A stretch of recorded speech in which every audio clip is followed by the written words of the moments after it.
His PvP seems really where he's doing well, as you pointed out, 3-0ing Skilless.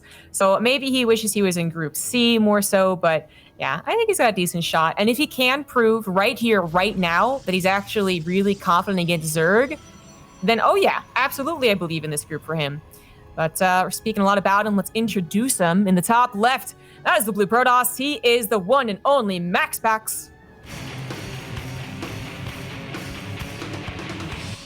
Streams a little bit every now and then as well, and he listens to all those 80s and 90s songs, which I think is really adorable because he was born way after that.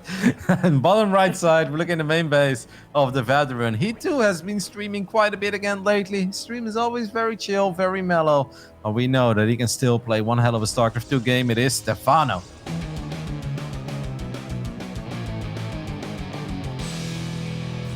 At one point, saying someone was born in the year 2000 was amazing.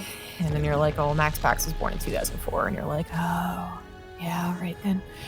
All right, getting old. I was grinding Warcraft actually in that year. Like that was truly the year where I really started not just playing Warcraft, but taking it very serious and trying to be competitive. It feels like a lifetime ago. And for MaxPax, it truly was because he was born in that year. It's amazing. It's really cool to see all these young up-and-comers. I mean, I noted all the Europeans who are still young, but of course can't forget that Estrella over in North America is also one of these really young guys and is really showing a lot of really good Protoss, but also a bit of a new way of Protoss, actually. I think that's what's the coolest thing about MaxPax. You know, his him being famous kind of started with the BCQD thing, with the MaxPax build, and it was a question mark as to whether he was just, you know, doing ladder things or if he was actually trying. But Estrella also kind of started off that way. He had his own unique approach to things, and he still kind of has the unique approach. And it's nice to get not just new life into the scene, but new life into a race, new life into a meta. And MaxPax certainly has his style that, I mean, he even threatened Stephano right then and there by faking out that cannon rush. Yep. Definitely one of those guys that cannon rushes. I love that. He's already playing into his image a little bit because a lot of the top guys, they think of MaxPax as somebody who can just cheese. And I definitely don't think that's fair because he's clearly capable of playing long macro games as well. I've seen him have an epic PvP with Showtime that lasted for like 30-something minutes. And he really didn't look that outclassed. Showtime did win it in the end, but MaxPax was holding his own. And I think that's already very impressive. But I love the fact that he's already kind of using his image to his own strengths, faking a cannon rush while he wasn't even cannon rushing to begin with. He is going to drop the Stargate, and look at that +1 air weapons before Warpgate. How can you not love this kid? Oh, I love it, MaxPax. He knows you're watching, Roddy. Now, this is usually something that is, I mean, kind of fairly easy to scout. But, I mean, a couple things are at play here, right? The Overlord has already moved past the front. And on Death Aura, the Overlord Pervert Pillar is actually not close to the front. It's kind of far away. So what is supposed to see this is actually a Ling. And I don't know if Stephano is actually going to be, you know, honing in to what's the Cybernetics core making. Because why would you ever think of what the Cybernetics core is making? You see Warpgate and that's it, right? So, I mean, it's pretty cool. He would at first think it's Warpgate, and then he would be like, oh, is that +1? But he's not scouting it at all. So he's got to depend on what he scouts in the main, which is currently a Void Ray, but hey, that Void Ray first is actually really back into play again from a lot of Protosses since it got reduced in cost. Yep, it builds a little bit faster and it flies around faster as well, so it can sort of fulfill the role that a Viking has, right? Where normally you just make one Viking in TVZ, you snipe a couple Overlords, and it's going to keep you safe as well. But of course, if you invest in +1 air weapons before Warpgate, there is a very big chance that you're going to make more than just a couple Void Rays. And we see the Forge go down as well. That could just be for a couple of cannons. I have in the past tried quite a few of these kind of builds against Stephano. That was, of course, a previous patch, so the Void Rays weren't that good. Stephano normally just likes to make +1 Lings and then stays at a very low gas income, makes a lot of greens, makes a lot of Zerglings, and he kind of just floods you over and over again. It's great against Phoenix. I don't know how well that would do against Void Ray builds, though.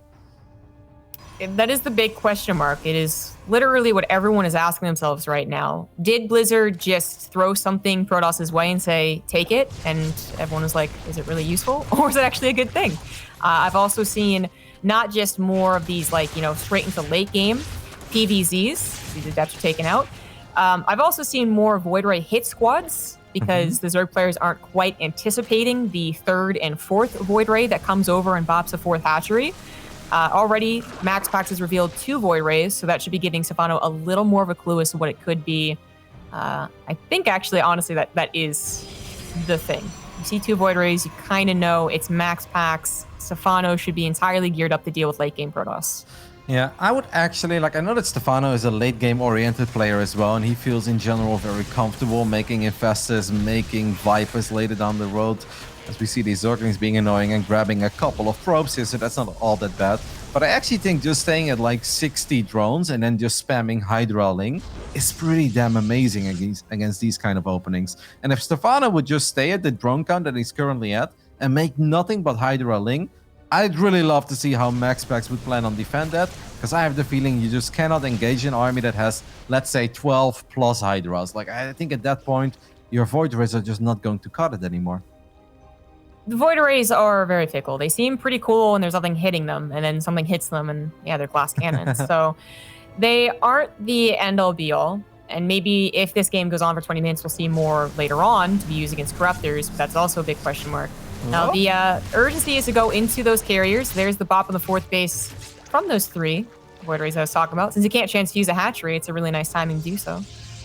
Or a building MaxPax even trying to go up to 4 bases already as well. That's a little eager, I'd say, because the carriers are not even out yet. One of the pylons did not get cancelled either there. This is really cool, though. This always gives me flashbacks to the days where, like, Nanima was playing, but also all the Korean Protosses that used to be on Slayers, right? They had the 3 Void Rays and the Mothership Core flying around, and then always cancelling a 4th base. Yeah, that's right. I forgot about that.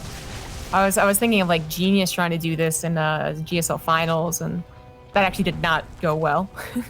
But it's definitely been attempted in the past. But not only have we had Void Rays reduced in cost, they got a little bit of a base speed boost. And we also have Shield Battery Overcharge, which I think is that thing that really helps a style like this, but maybe not quite enough, right?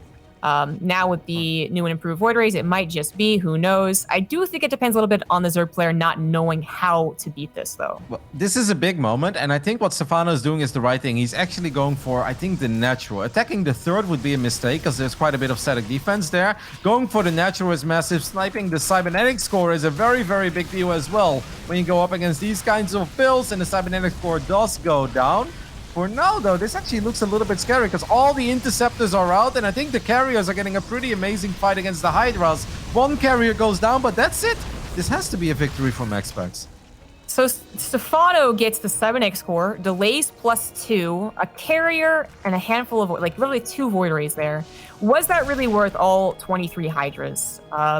Well, Resources Lost will tell you that it was not worth it for Stephano. So that's a little worrying. Stephano, his economy is okay. It's not 80 drones, and he's just now on 5 bases. But there's not really an instant transfer over into a bunch of Corruptors, and partially because he doesn't even have Spire yet done. So these carriers, feeling very bold, are actually going to go across the map and try and get some damage done. Yep, they could potentially go into the main base as well, where the Queens and Hydras are not at, but even this could be a very winnable fight. There isn't that much anti-air for Stephano out. He's got 14 Hydras, but all 14 of them are definitely not in the same place. And MaxPax is indeed going to swing back into the main base as well. But now Hydras coming in from multiple angles, and that is excellent target fire by Stephano. Picks off 2 Void Rays, picks off a carrier as well.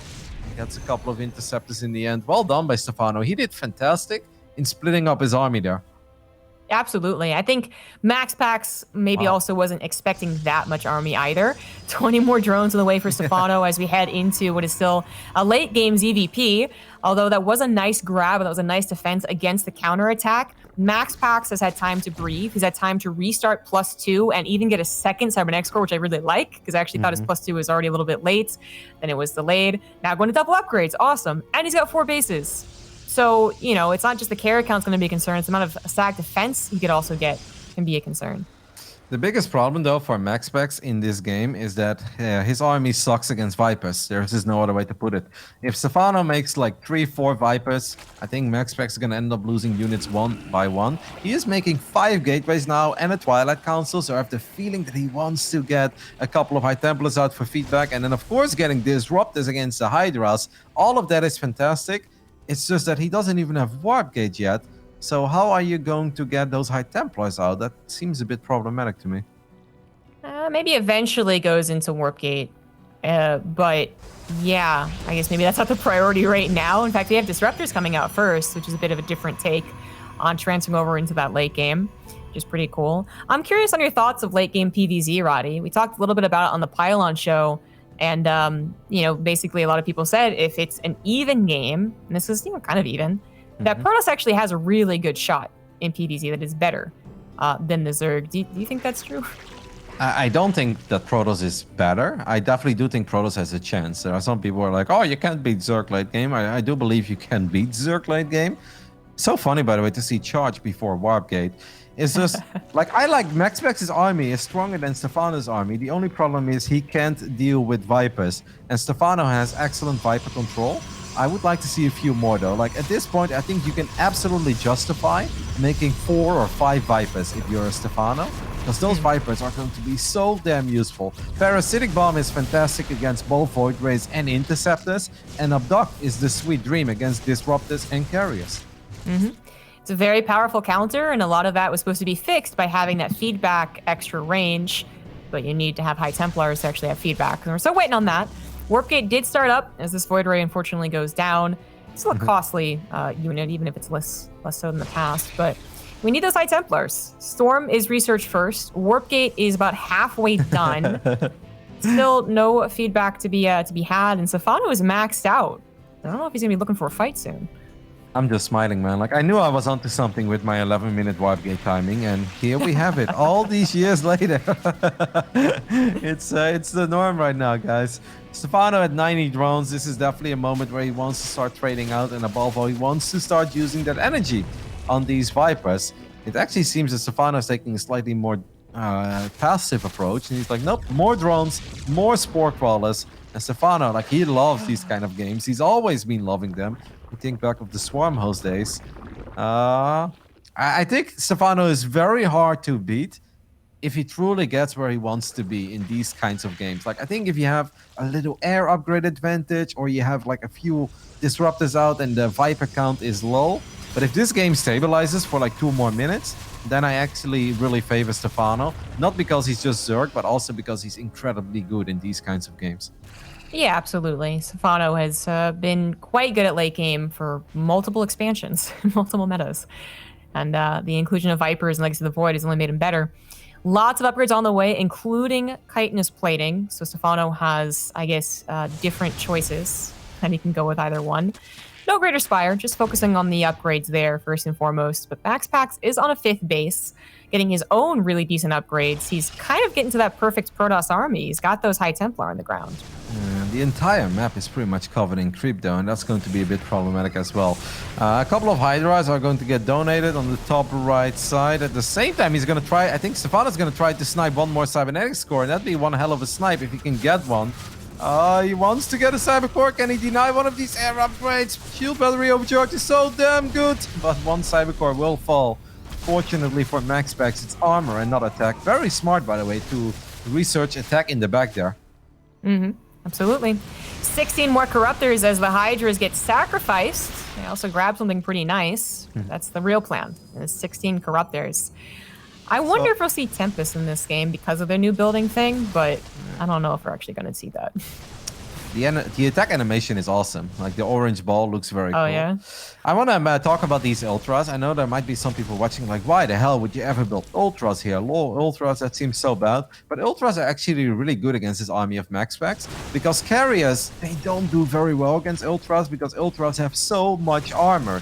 And you can't really ignore them, because if you ignore the Ultras, they will get on top of the High Templars and disrupt us immediately. Basically, nothing in MaxPax's army is great against Carriers. Eventually, against Ultras. Eventually, the Carriers will kill them. But if the Carriers are too busy killing Ultras forever, then the Corruptors and Vipers will kill the Carriers. So I actually think the Ultras are a great choice, and seems like we have our first big battle here.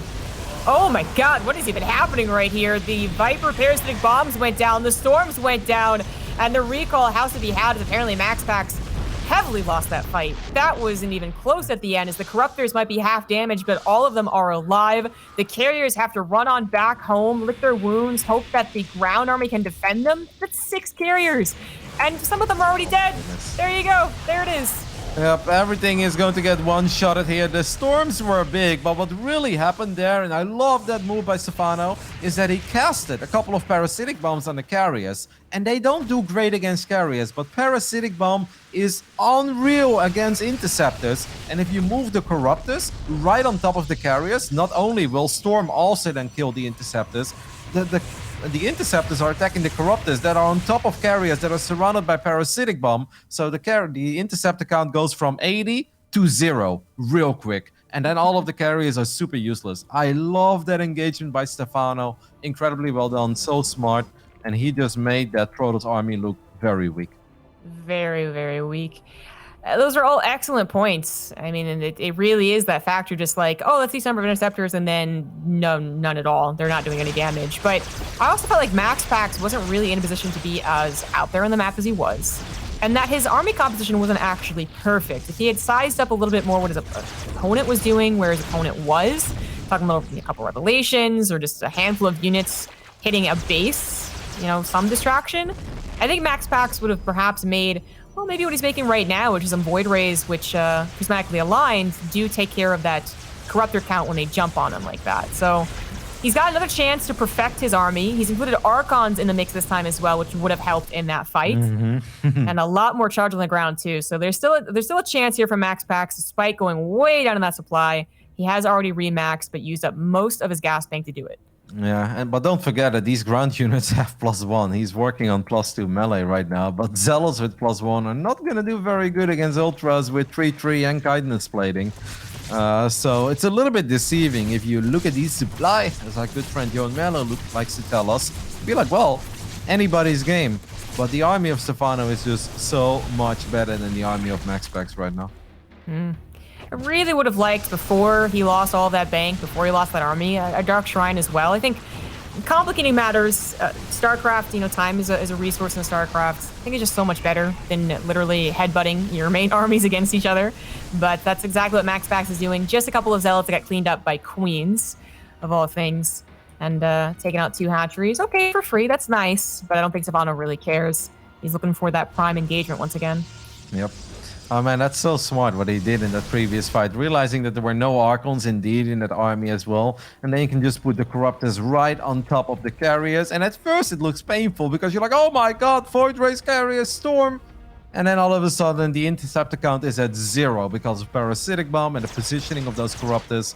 And then it's like, well, suddenly that terrifying Protoss army is not all that terrifying anymore because the High Templars are dead because of the Ultras.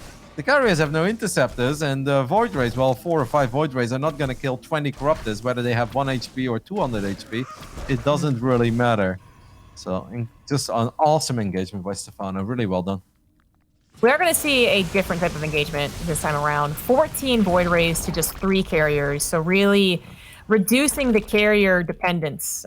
He just doesn't... It's not about that anymore. It's about Archon, Storm, Void Ray. Now, the Void Rays, they are really bad when it comes to clumping. They clump so easily, especially because they're fast, funnily enough. And that's where Parasitic Bomb is going to be devastating. Like, literally just Stephano can roam around the army, cast one, and leave. And it's going to be frustrating for MaxPax to not take a decent amount of damage from that. But that's where hopefully the feedbacks come in a little bit better than they did in the last fight. Yep, I've been trying to split my air units against Parasitic Bomb for a while, but never really managed to properly do that. Phoenixes and Void Rays, they're just like brothers. They like to stay real close to each other, which is awesome in some scenarios and really bad when Parasitic Bomb has been casted. The Viper count currently at 3, so it is important that Stephano's careful, because if he doesn't land those Parasitic Bombs, well, then suddenly this army of MaxPax is pretty terrifying. We do have Banelings on the ground as well. Oh no. There is nothing to protect the High Templar, so here we go. Corruptors and Vipers going for it one more time. And 1 or 2 Parasitic Bombs did land as well. I just don't see how MaxPax actually wins a proper fight.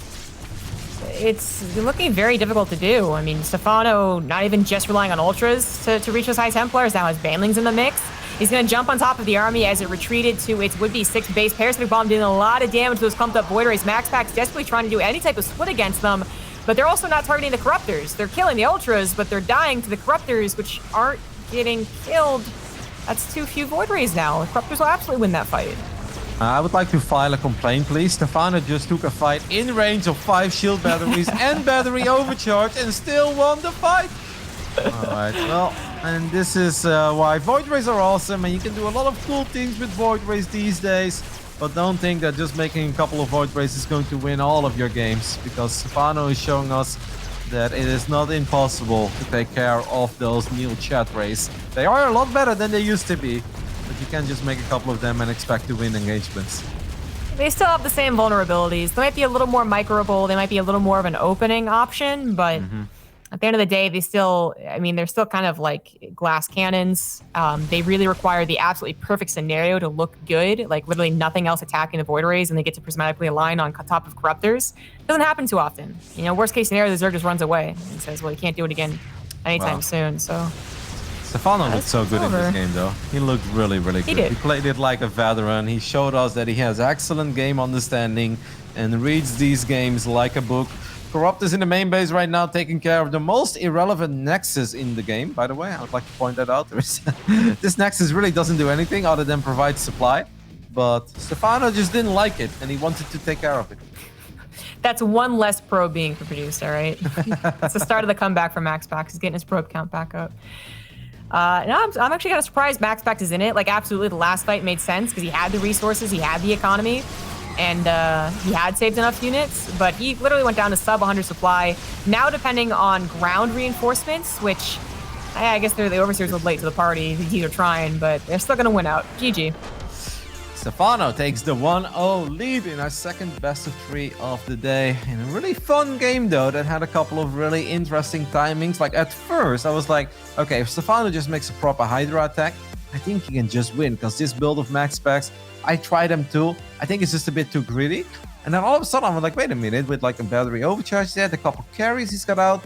He lost his cybernetic score, and that really stung, because I think the true power of Skytels is not sit back for 20 minutes and build up the invincible Skytels army. It's like, no, utilize Chrono Boost, get ahead in the air upgrades, and then start fighting when you max out. That's when Skytels is incredibly powerful if the Corruptors don't have matching upgrades. So Stephano sniping that core was awesome, but I was like, I think he's in danger for even just a counterattack, but he did a fantastic job, and he only had 14 Hydras to put like 7-8 Hydras in the main, a couple Hydras on the low ground with the Queens, survived the scary like immediate counterattack from MaxPax, and then the fight with the Corruptors, the Parasitic Bomb on the carriers, moving all the Corruptors on top of the carriers, and then Parasitic Bomb. I took a look at the carrier count, and you see like the little dots, right? Like filling up with carriers. All of a sudden, bam, they just explode all at the same time.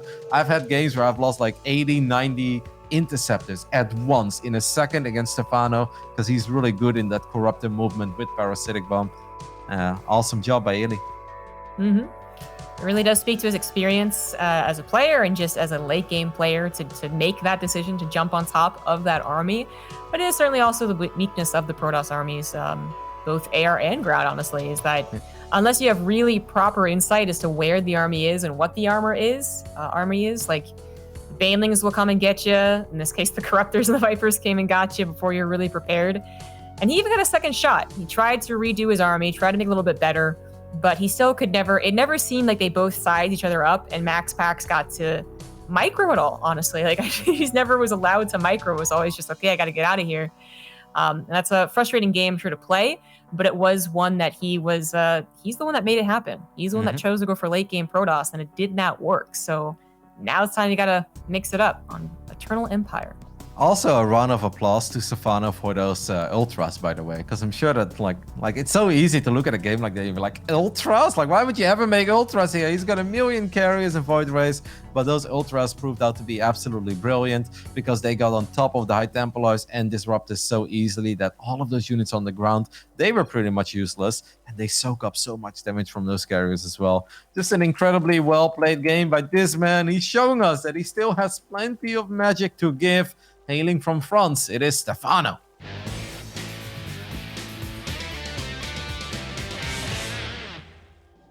In the top right, as the blue Protoss, he is MaxPax.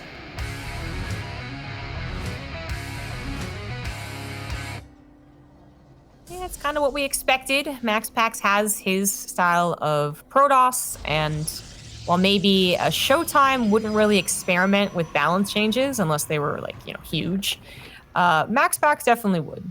Definitely try out the Void Rays, probably constructing his own builds and crafting the ultimate army, and maybe there was even a bit of a different plan that was supposed to happen in the last game. Maybe he was supposed to hit more of a mid-game attack with the carriers when the Zerg player wouldn't anticipate it. But with that +2 being sniped and with a couple of carriers going down when maybe they shouldn't have, it just wasn't really possible. So, I mean, we're on Eternal Empire. It could be tempting to do another game like that. But, I mean, I actually don't know what MaxPax fixes. That was on a game where I went, this one thing would have changed everything. It was actually kind of one-sided. Yeah, and also not the final fight, but the second time that MaxPax was able to remax, like Stephano taking the fight in range of 5 shield batteries, 2 cannons, and battery overcharge. I was like, all right, Stephano, your army is way better, but I don't know if this is the fight you really have to take. And he still won it, convincingly even. I was like, damn. All right, well, he's just excellent with, I don't know. Stephano's late game has always been so damn good. I think it truly comes down to the fact that he has been playing this game for such a long time at such a high level. And on his stream as well, he's a very patient player. He doesn't want to end games on 50 drones. That's just no fun for Stephano. He's in it for the long run, and it really does make his late game just incredibly intimidating to go up against. It's kind of funny because I don't think of Stephano from like his heyday, years and years ago, as a passive player. I mean, he's really well known for like the Roach Max Out, right? That hit pretty fast. But he has been playing literally through all the iterations of StarCraft, including like the Swarm Host meta that lasted a long time, including any points where Zerg felt a bit favorable in that late game. And he has totally been eager to jump on that. He's totally been on the late game hype train, becoming maybe a bit more of a snoot than some other players out there. And that's not where MaxPax, I think, wants to take the game. For the rest of the series. I mean, try it again versus another Zerg, sure, go ahead, but not against this guy. We already have a bit of a difference. I saw that he opened up with the Zealot last game, and I wasn't quite sure why he did that, but this time it is just the Adepts. It is a Stargate, but I maybe a Void Ray. I don't think it's like multiple Void Rays. They already have Warp Gate, for instance, instead of +1. Well, it's actually going to be the Oracle here for MaxPax, and I wouldn't mind if he makes it look similar, but then instead hits a 8-gate attack, maybe with +1 Zealots or Adepts with Resonating Glaives. I think that'd be awesome. Stephano, for my feeling, is going for a much quicker Evolution Chamber this game. And I think there's a very good chance that Stephano will open up with +1 melee, because he might just think like, hey, this is pretty similar to what you did last game. And like I said, Stephano loves to punish these heavy air builds with upgraded Zerglings. Like, that's kind of his go-to thing. And there we have it, +1 melee. It's a very tempting build when you have that pretty good idea that they're going to be going Stargate and they're going to be going for a third Nexus fairly fast. If you're up against someone who is, much more on the Adept train, some people open up with Robos, do specific builds there, maybe you don't do it. Or even if they're kind of like, they're not going to take that risk and not go for that faster third, maybe you don't do it. But this doesn't just set you up for an attack on that third base, set you up for a lot of run buys, which they're very limited amount of units they're going to struggle to deal with. It also sets you up for the later stages. The +2 melee, still allowing one shot on the probes. Now, there's the first attack. Of course, no +1 melee done yet, but only a single Adept. Oracle is forced to fly back home. This won't kill anything, but I'm worried about the next attack. Yep, I really hope for MaxPax that A, he keeps his Oracles at home, and B, he doesn't use Pulsar Beam too often. He is going for a second Stargate, which I'm a bit surprised by. He's going for triple Stargate even, but why did he get Warp Gate then? I would say it's a fake out his opponent, but the funny thing is that going +1 is already a bit of a fake out. It's already like, this is totally Warp Gate, you don't know. You can't actually see what I'm researching. So, I guess it is still, it's 50-50, right? I mean, it's still a pretty good upgrade to have to instantly reinforce. For instance, exactly here. Might be nice to reinforce. Cool, pylons in position. Okay. Cool. I'm very worried for MaxPax, because those 2 Oracles is pretty much all he's got right now to deal with those Zerglings. The Bailing Nest goes down as well. Stephano is down 7 workers, as he's going to make a few more drones. But these Lings are just going to be so annoying to deal with. Depth count seems to be okay when they don't move out of position. They'll get against the corner, against the back of the corner. Stephano is now, I think, trying to look for what else is being warped in. Already seeing a lack of sentries might be a little bit suspicious. He has not seen the additional 2 Stargates, but like literally all he's seen is like emergency Adept warp-ins. What else are you doing with the gas? You are no doubt accumulating. And the second Stargate usually is one of those potential follow-ups. In this case, it's a triple target. Wow, he's got 5 Phoenixes already, by the way. That's quite a bit. And making 3 more. So MaxPax about to have 8 Phoenixes 6 minutes into the game while being on 3 bases already. This is where Stephano is just going to try to be annoying. It is important that MaxPax spots this. The Oracles are super far out of position. MaxPax is going to wipe in an emergency shield battery, and I think this would not be a bad moment to reveal your Phoenixes, or at least use them a little bit. The Banelings, if they connect with the probes, that is everything that Stephano is really looking for, and not a single sentry is here, but the Oracles show up sort of on time. I think so. Just 2 Banelings left over. The Lings get a very good wrapper onto the ground army, but it's not really a worthwhile fight to take. The Banelings did not do what they were hoping for, but Stephano is on 4 bases, about to be anyways, on 64 drones, and already up to a hive. I saw that fast infestation pit, and I was like, whoa, what is this? Fast fungal? Like, hold on. But a very fast hive. I do believe he knew it was going to be Phoenix, but what is this fast hive going to be for? Like, you're going to get quick into Parasitic Bomb? Really? That quick? All right, all right. It's amazing. Parasitic Bomb is the best thing in the game against Phoenixes, because Void Rays clump up, but Phoenixes are even worse, and for some reason, no matter what color you play with, the color of Parasitic Bomb is a little bit similar to the base color of the Phoenix. This is actually a really good fight for MaxPax, though. All the queens away from the Spore Crawlers, as we do have Zerglings and Banelings crashing into the top side, but MaxPax is able to kill all the queens on the bottom side of the map. That is such a big pickup for the young Danish Protos. That was the only thing that currently shoots up in his mobile right now. He did not go for Hydras. He went right up to the hive.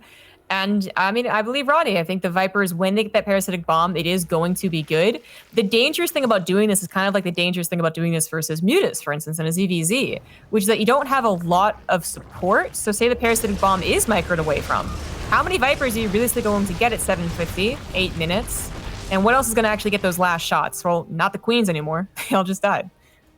Yeah, that was just a mistake by Stephano. He was clearly looking at the Lings and Banes, having a little skirmish with the Zealots and the Adepts and that Oracle as well on the top side of the map. Because if those Queens, there were so many of them, Banelings actually connected. Look at that one Zealot! But eventually that one will go down as well. The probes are stuck and there are still a couple of Banelings in the mix. Oh no, 25 probes go down. Stephano finally getting the damage that he was looking for with his Lings and Banes.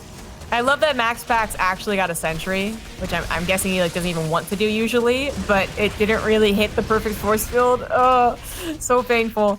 They're both at a very even supply, but Stephano has invested in a lot of things that should help him boost past that supply very, very quickly. He already has the economy set up. He's getting to a 5th base, already with double Spire, and MaxPax just lost his entire 3rd base probe line. Like, that's going to be hard to remake.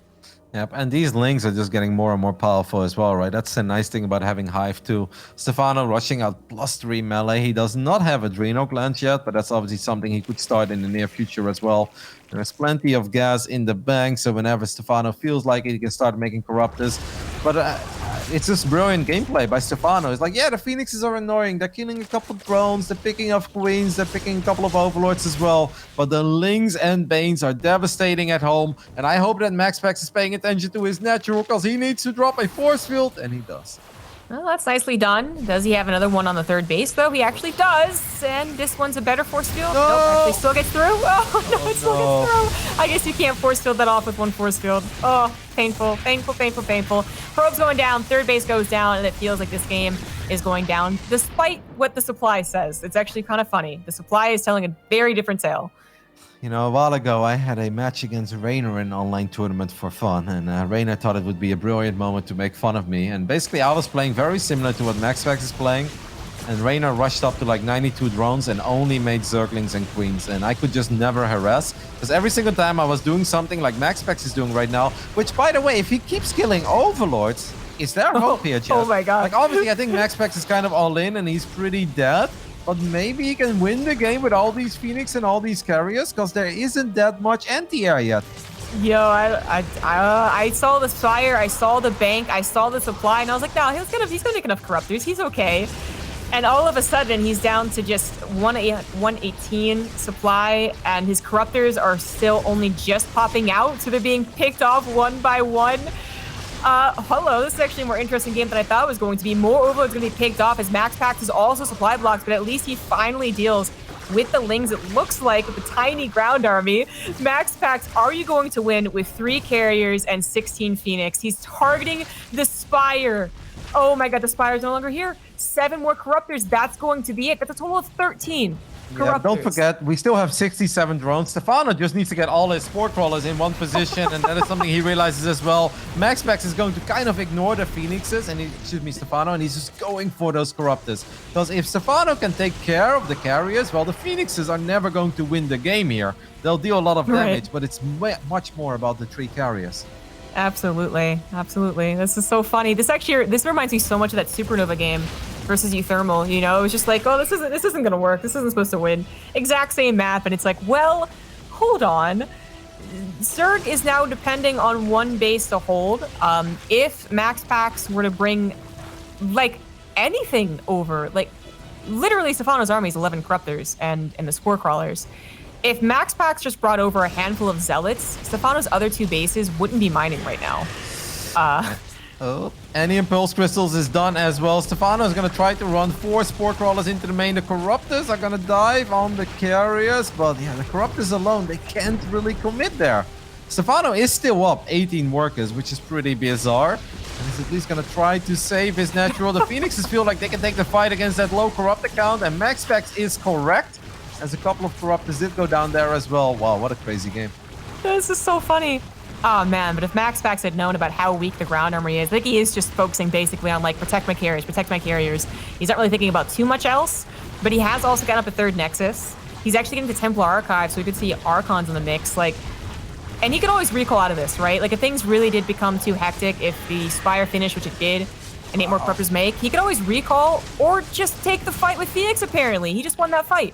Yep, because the Corruptor count was at like 5. The Phoenixes have any Impulse Crystals and +2 air weapons and not a single air upgrade for the Corruptors. This is that power of Sky Tools that I was talking about before. Look how quickly these Corruptors are melting against the Phoenixes.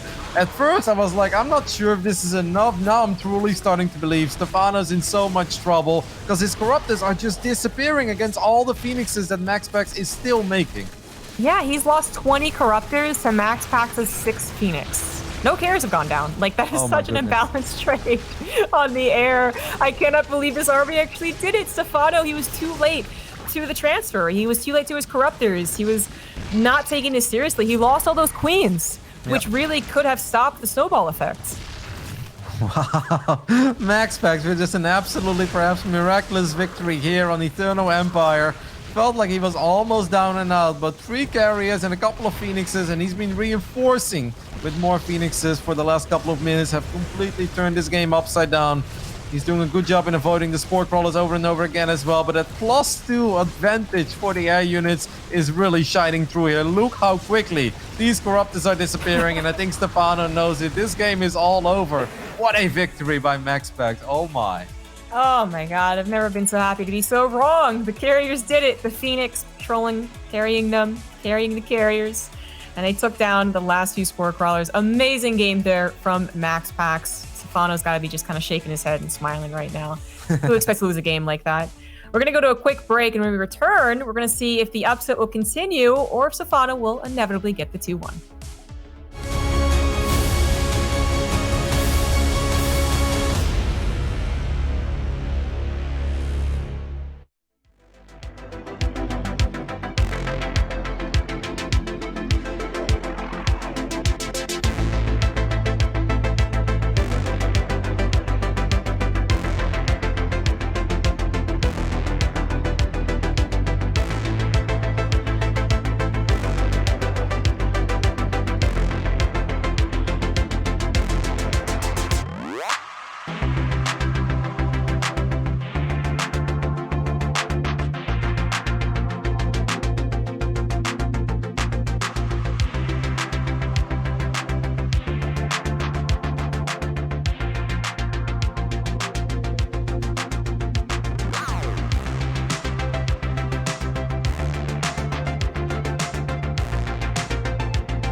looking that great for MaxPax. After game number 1, Stephano just seemed to have a handle on the late game Protos. And then in game number 2, he constantly lost probes. He lost his 3rd Nexus and managed to still win with 3 carriers and a handful of Phoenix. And now we're heading into Everdream for game 3. MaxPax, he did it, but that's got to be a 1 in 100 chance, right? Yes.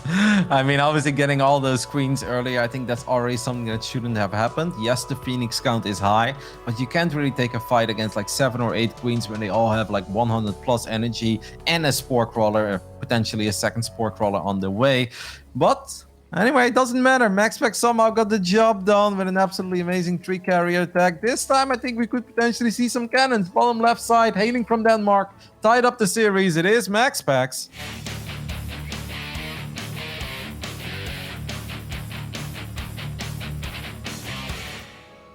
In the top right, as the red Zerg, he is Stephano.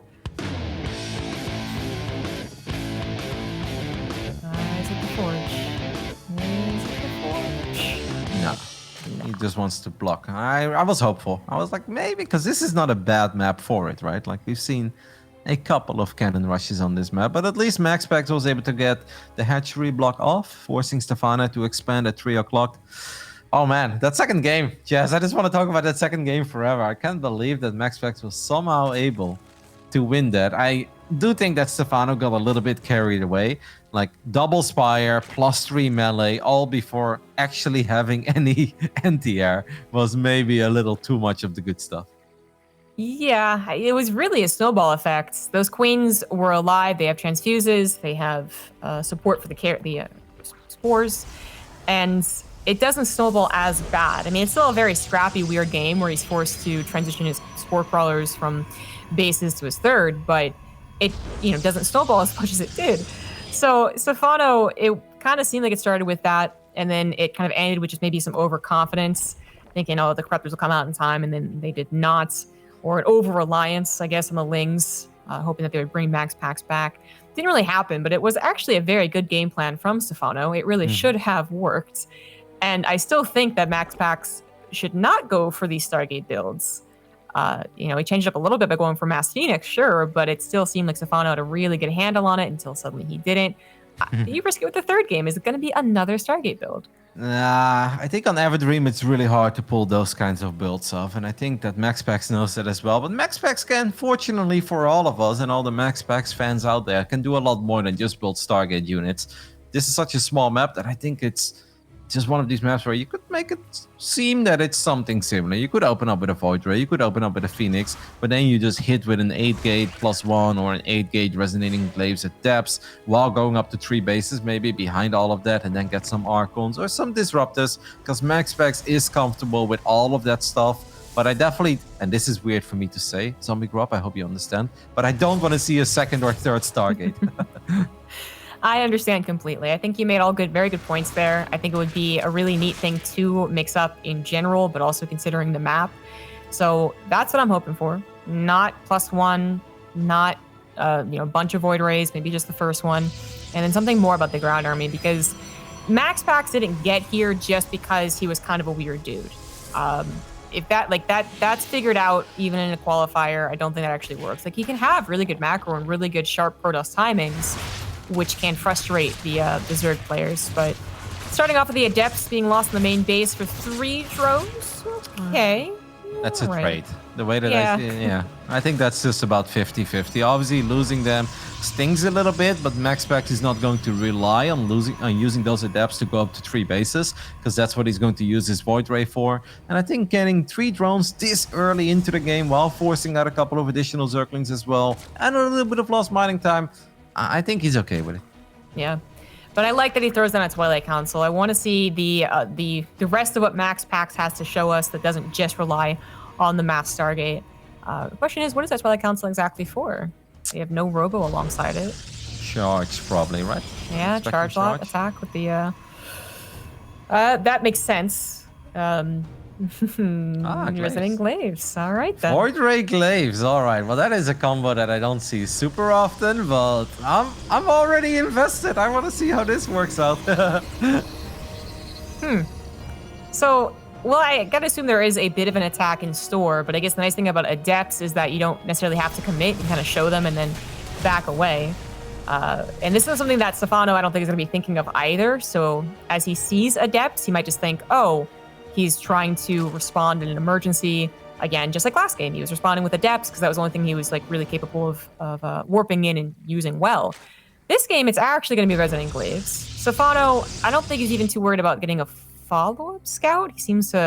He might think he knows what's happening, but he doesn't actually. Nope. And there is at least a Roach Warren going down right now, so that is very good news for Stephano. These Zerglings could potentially get a cancel on that Nexus because the Void Rays are busy harassing drones on the other side of the map. These two Adepts are going to get surrounded. First one is going to go down. The second one goes down as well. But at least the Nexus doesn't go down. And I actually think that if Stephano would have just gone for that Nexus, I think he gets a cancel there. From the very get-go, that is. Right, yeah, exactly. You might be right about that. I like that MaxPax is now trying to hide his Adept numbers. He's warping them into the natural, as opposed to at the front or at the third. Well, actually, he's warped in quite a few at the third, too. But point is, he is at a decent amount. But we have a Nidus room here for Stephano. Oh, that's his plan. That's very bad news for MaxPax, because what MaxPax was hoping for was Stephano obviously to be a greedy boy, maybe rush into 68 drones or only stay on Zerglings. Now the fact that these Adepts do have Resonating Glaives is going to be revealed. It could potentially get a little bit hectic, right? Because imagine Stephano commits to the Nidus. Well, Adepts can absolutely shred through worker lines very quickly. That is not a good first shade, as there are so many Queens here and a couple of Roaches in the mix as well. I don't really like this attack at this point for MaxPax. It's going to be hard for MaxPax to realize a Nidus room be on the way. I mean, he sees Roaches, which is different from the rest of the game, so maybe he's like a little clued in, but oh, maybe the Adepts actually will scout it. Okay, they scout the Nidus worm. Otherwise, they weren't going to see, they can't really tell there's a lack of evolution chamber, and the Queen numbers just made sense for what the rest of the games looked like. But seeing that Nidus worm is a pretty big deal. He actually finds the first one with a Void Ray, which is absolutely perfect. That's not going to get up. The main base is not covered with any pylons, but it's also not being covered with any overlords. Stephano's going for more of a push to the front and trying to be sneaky about it. And MaxPax is going to find the second Nidus as well, and that's obviously great. So that means that this series will go on. Building a lot of shield batteries. I gotta say, shout out to Stephano for already building drones immediately, realizing that, like, all right, he spotted the Nidus network in my natural. Maybe I shouldn't go all out. But I'm actually surprised, because right when I said that, he starts building more and more Zerglings, and he goes for another Nidus network. This one might go up. What's the Queen count? Okay, we do have 8 Queens in the mix. A couple of Force Fields go down. And the first Ravager gets zoned out. The longer this goes, obviously, the more I start believing in MaxPax. Yeah, absolutely. The shield batteries are on the way. 2 Immortals are out. Link is actually started up, but I don't think we're going to see that for quite some time. The Queen numbers are kind of scary. That is a lot of chance fuse. Immortal has already got its shield popped, and the Void Ray will go down very quickly, even with the overcharged shield battery. But there's a lot of firepower here from both parties. What's going to win out? A couple of force fields are broken by the Corrosive Vials. The Queens are trying to target down some of these key units and not quite killing anything. They're really only useful with their chance fuse so far. Another force field to bop them forward, and MaxPax looks like he is holding and not really breaking a sweat. Nope, battery overcharge is one hell of a drug. And I don't think a single Protos unit went down there. The DPS of Queens is just a little bit too low in fights like that. MaxPax feeling very confident right now, going pretty far forward. There is an Overseer in the main, and I think MaxPax is a little bit worried about that. But the third, I really don't think he's got much to worry about anymore. We've got 3 Immortals, plenty of shield batteries. Sure, the Queens are still going strong. They're still dropping some transfusions. The problem for Stephano is he's not killing anything. Yeah, that is ultimately the problem. Even the weak sentries on the front line were getting healed up by the shield battery, now starting to lose their lives a little bit more. And the Adepts are also finally starting to trade out, but he's replacing those Adepts with Stalkers that will eventually have Blink. He already has another shield battery overcharge, and Stephano is entirely out of transfuses. He's just hoping that sheer numbers are going to break through there, and they did not. So he's going to go back into droning. He slaps down a 4th, but this was not the power punch he was hoping for. Even losing a couple more units here, not quite, but MaxPax is feeling bold. He wants to go for it. Absolutely fantastic defense so far by MaxPax, taking this as serious as he should, and obviously shutting down the first 2 Nidus network attempts. I think that just gave him that little bit of extra time to get those first Immortals out, warp in a few more gateway units, and all of a sudden he is looking mighty fine in this game. His army is a little bit clumsy and is going to have a hard time getting on top of Ravagers. So all of this was great, but I don't think he should get too carried away. And I have no idea what's happening with that spine crawl in the center of the map right now. I don't know what Stephano's thinking, actually. Maybe thinking I can continue. I guess he can hold this spot. Corrosive Biles are pretty scary to move into, so a little bit of helping him hold the spot and a little bit of convincing MaxPax he's trying to do another all-in, maybe, when actually he's trying to transfer over and build up his drone count, which still is not very impressive. But he's trying to include those banelings, which I think would make it a little more, likely that he takes a decent fight. But as he gets into banelings, MaxPax is building up force field energy. He's got 8 sentries that are going to be maxed out on that. And the Queens obviously did do a good job in spreading a lot of creep in the center, so that's going to keep MaxPax busy for a little bit. MaxPax dropping the Robobait, love to see it. I think both Disrupted and Colossus will be awesome in a game like this. But if Stephano can get that rich Vespian guys up and running, then all of a sudden his economy obviously isn't that bad anymore. 26 banelings at once, that's a lot of banelings on the side of the Frenchman. What a best of 3 this is turning out to be. MaxPax is delivering, whether he wins or loses this, but I still think it's looking very good for him in Game 3. Well, Stephano doesn't have much of an economy, but his army is at least fearsome again. He's actually not even taking the gases. He's struggling to even have enough minerals, so this is going to be a close fight. What are the force fields like? What are the corrosive biles like? Do the banelings get speed before this engages? They should. And we even have a couple banelings off to the left side, right? I mean, they're slow, so they are pulled away from pretty easily. But maybe it's a distraction. Stephano's going to move in, get force fielded, so that didn't really work out. Yeah, but he's buying time for his Baneling speed to finish up, like you just mentioned. So all of this wasn't that bad. And obviously, if Banelings can connect with the heart of this army, then these Adepts and Sentries, well, they won't survive very long. And Stalkers by themselves, they can have a hard time dealing with Ravagers. Immortals are not the dream unit against Ravagers and Zerglings and additional Banelings. But once the Colossus starts showing up, you gotta love this army over Protos again. Just has to make sure that MaxPax doesn't take the worst engagement ever. And as long as he can prevent that, as a couple of sentries do get caught on the top side of our screen there, oh, it's getting a little messy.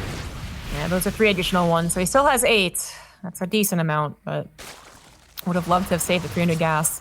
Stephano's army is truly fearsome, and just with numbers and scare tactics, he has pushed MaxPax on the 3 bases while he was trying to get to, finally, a decent economy. But MaxPax has a little bit of harassment. It's going to stall that out. Actually, a bit of a trade, 4 for 4 so far, and the Warp Prism looks like it should be able to evacuate. It's a macro game, for sure. Stephano is still missing, I guess, the best economy possible, and he doesn't have much tech beyond this. Exactly. But do you really need more than Ravager Baneling? Well, I think if the Colossus count keeps going up, the answer is yes. I know a lot of people are still kind of confused about the role of the Colossus in this matchup. Are Colossi really good against Zerg or not? Well, if they don't have hive tech, it's a pretty damn amazing unit. Farting has shown us that time and time again. And obviously that makes sentries a lot better as well. Colossus just have so much range, and the power of the Ravager is that it's really good in like sort of faking engagements. You can't really do that against Colossi because they will be able to get the shots off. MaxPax has to be careful stepping on creep though. If Banelings would come in from the back as well, this becomes very problematic. This is going to be one hell of a fight. Who is going to come out on top and potentially win their first best of 3? This is a beautiful engagement by Stephano. Oh my god, everything actually hit. The sentries go down to Banelings and Corrosive Bile, and those Banelings, some of those Stalkers just took almost every one of them out on the right side. Left side still holding a little bit, but the Warp Prism down. Actually, it's going to transfer over and start remicroing those Colossus. Not a bad getaway plan, but that was not the fight that MaxPax was hoping for. The Warp Prism couldn't reinforce. That was probably going to be just dead in the water if it did. So using it to reinforce or micro away the Colossus. All right, he saves 2 of them, but he lost all of those sentries. He lost the immortal count he'd also brought back up, and those Stalkers are pretty expensive themselves. That was a decent fight for Stephano, but the game is not over. No, it's far from over, but I think that was absolutely amazing by Stephano. Like 2012 was giving me some very serious vibes there and some looks, because Stephano didn't have the tech and he didn't have the sickest economy, so that fight was so damn important. And with the most basic Zerg army, Stephano absolutely pretty much got the best possible outcome there, as he cleaned up the majority of that Protoss force. Incredibly well done. Now he bought time for his Banelings to get +2, and we can maybe start seeing some of that harass. But now obviously the Banelings will one-shot probe, so it is really important for MaxPax to keep those Banelings away from his worker lines. It's a little bit bold from Stephano. MaxPax has rebuilt his Stalker army. And they are going to be able to chase a little bit. Corrosive Biles trying to buy some time, trying to hold into the chokes. MaxPax not going to extend over on a creep. That makes a lot of sense. Adept still trying to find something to be done, but funnily enough, Stephano's initial queen investment is working out really well as an anti-harassment group. So they're doing poorly. Stephano on 5 bases now, 71 drones. That's more of the economy you would want to see for this type of style, and he also has that hive. So he could go into Vipers. He's actually going to add on the Ultralisk Cavern again. I really feel that Vipers would be better than Ultras here, but I don't know. Maybe I'm just traumatized by Vipers myself, and that's why I think they're incredibly good, but especially because we don't have any High Templars out on the map. Sure, Blink Stalk, this could blink and snipe a Viper, but I really think like just Blinding Clouds would already be great against these Death Balls, but just Abducts and the Colossus. If you can take care of the Colossus, then suddenly Zerglings and Banelings will take care of the rest of it. But Stephano prioritizing getting that +3 melee again and getting out Ultras as well. It's a scary position for both players. They both feel okay, but they also are very well aware that if they're caught off guard, they could die. So very, very careful planning here. MaxPax with 4 Colossus looks quite good, but the sentry count could certainly be better. He's going to run a force field very, very quickly. And Stephano, is he ever going to run out of Banelings? He's going up to 56 Banelings, and they got upgrades. That is scary, and he's really good at replanting that creep. That's actually... Oh, well, he's got so many queens, it makes sense, but he's very good about replanting the creep. A couple of Banelings trying to get lucky and trying to make their way into the mineral line, but good job there. That's actually a full wall of it, that pylon on the top side of the Nexus. It's a cool little spot, or at least if it's one to the right, but I'm going to assume that it's there as well. MaxPax has actually been trying throughout the entirety of the game to still get some value out of his Resonating Glaives, but Stephano has been shutting down most of those adept harassment attempts. Yeah, exactly. I think his creep spread is helping him do that. He's also got Overlords, kind of covering close to his bases. That Nexus was the target, and it finally goes down to a Ling run by. MaxPax has, he's starting to get a bit of a bank. They're both getting maxed out, so losing a Nexus isn't the end. It's not great, but it's not terrible if they're not engaging. And he has a 5th base actually finishing up, or on the way, I should say, alongside his 4th now. There's no War Prism out on the map right now, Zombie Group, and I really don't like MaxPax getting Adventurers without War Prisms. I know it's kind of rogue, but I still think a Prism is so damn important, or at least a forward sentry, something along those lines. I feel like he's panicking a little bit, and he's like, oh, I lost a Nexus, I need to get something done. Zerglings are going to counterattack and try to get a cancel on this one as well, and that's going to be an easy one. One Disruptor is not going to save the day, and that one is going to go down as well. Stephano getting some really good value out of his Zerglings. I mean, there's multiple reasons for MaxPax not to be here. One of them is that lack of War Prism, but also that if he had just defended both Nexus, he'd be up and mining on both of them with 61 probes, and that wouldn't have been a bad spot. Now he's a little bit trapped. He's lost his 5th, and he's still having to struggle against those Ling Runbys on his 4th. I don't know about the move out. It did get a hatchery in return, but Stephano has a big bank right now. Well, +3 is finishing up on both sides, and maybe both of them were kind of waiting for it, but I'm with you. I'd love to see MaxPax just get back home and please at least get a Prism or a Pylon if you want to take a game-deciding fight on the other side of the map. They do a decent job there in outmaneuvering the forces a little bit, so at least he's back off creep and he's in a much safer spot. Oh gosh. That is not a wall up there. Banelings crashing into the probe line as they transferred, grabbed 16 of them. It's still, if MaxPax doesn't take a fight, he can rebuild this economy. But it feels like it's actually Stephano might eventually say, you know what, I'm going to take the fight for you. Like, I'm sick and tired of you just dancing around me, and that's going to be a very dangerous fight. I'm not convinced MaxPax just wins the fight. Oh, no, absolutely not. Especially not if the 2 Ultras are out, right? Because we're going to get Ultras with +2 armor and guidance plating against an army that only has 2 Immortals in the mix. Banelings are going to start crashing in as well. Force fields are beautiful, but I'm not sure if that's going to be enough, because the Baneling count is too damn high, and all of the Banelings will connect with the Colossi. That Disruptor goes down as well. And Stephano, he is still maxed out, remaxing on 48 Zerglings, 8 Ultras, and MaxPax just doesn't have much going for himself anymore. Yeah, MaxPax, I mean, he thought he could posture. He had a bit of a choke on the left side he was going to use with those force fields, but he actually ran out of force fields. If he had more on the right side, this might have been a decent trade, but of course he lost his force, whatever really was going to be. But just imagine if he had never tried taking a fight in the first place. He just killed 21 drones in the depths, but he lost his entire army. GG.